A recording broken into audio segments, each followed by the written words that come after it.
హైడ్రాకు సంబంధించిన అంశాలపైన ప్రధానంగా సీఎం రేవంత్ రెడ్డి రియాక్ట్ అయ్యారు.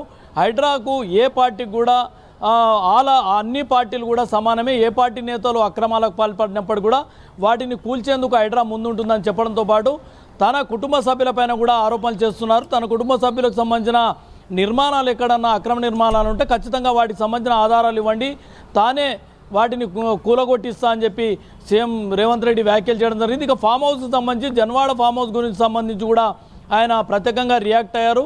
జన్వాడ ఫామ్ హౌస్కు సంబంధించి ఒకవేళ లీజుకు తీసుకున్నట్టు కేటీఆర్ ఇప్పుడు చెప్తున్నారు కాబట్టి ఎందుకు దాన్ని అఫిడవిట్లో ఆయన ఎన్నికల అఫిడవిట్లో చేర్చలేదని ఆయన ప్రశ్నించడంతో పాటు జన్వాడ ఫామ్ హౌస్ సంబంధించి అనుమతులు సర్పంచ్ అనుమతులు ఇచ్చినట్టుగా డాక్యుమెంట్స్ను బయటపెట్టారు.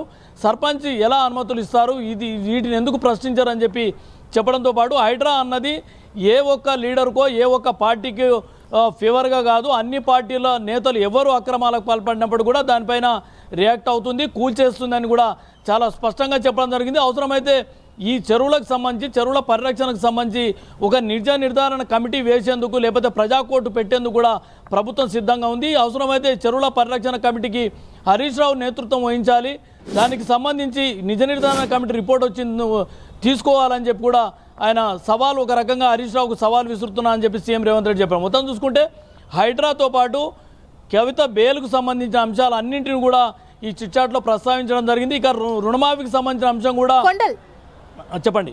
కొండల్ అంటే సీఎం రేవంత్ రెడ్డి చిట్చాట్లో ఈ హైడ్రాకు సంబంధించిన ఇష్యూ ప్రెసెంట్ హాట్ టాపిక్ గా నడుస్తున్న టైంలో నా కుటుంబ సభ్యులకు సంబంధించిన కట్టడాలు ఏమైనా ఉన్నా వాటిని కూడా కూల్చేస్తా అని అంటున్నారు కదా, ఎలా చూడాలి?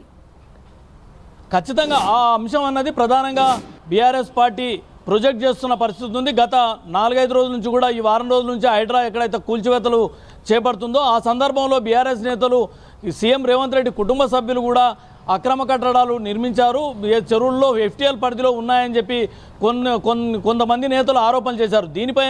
దీనికి రియాక్ట్గానే సీఎం రేవంత్ రెడ్డి స్పందించినట్లుగా మనం భావించాల్సి ఉంటుంది. అలాంటి నిర్మాణాలు ఎక్కడ ఉన్నా ఆధారాలు ఇవ్వండి, తానే వాటిని కూల్చేపిస్తానని చెప్పి చెప్పడంతో పాటు ఆయన జన్వాడకు సంబంధించిన అంశాన్ని కూడా ప్రస్తావించారు. గతంలో తాను కాంగ్రెస్ పార్టీ ప్రెసిడెంట్గా జన్వాడకు సంబంధించి కేటీఆర్కి సంబంధించిన వివరాలను తాను డ్రోన్ కెమెరాతో ఆధారాలన్నీ బయటపెట్టిన పరిస్థితి గుర్తు చేసుకోవాలి. ఖచ్చితంగా ఇప్పుడు కూడా ఒకవేళ అలాంటి ఆధారాలు నా కుటుంబ సభ్యులకు సంబంధించిన ఆధారాలు ఉంటే కేటీఆర్ దానికి సంబంధించి తనలాగానే స్పష్టమైన ఆధారాలతో ముందుకు వస్తే వాటిని నేను కూల్చేయిస్తానని చెప్పి కూడా చెప్పడం అంటే ఇది ఖచ్చితంగా ఒక నిష్పక్షపాతంగా హైడ్రా ముందుకెళ్తుందని చెప్పడంలో భాగంగానే సీఎం రేవంత్ రెడ్డి ఈ మెసేజ్ ఇచ్చారని భావించవచ్చు.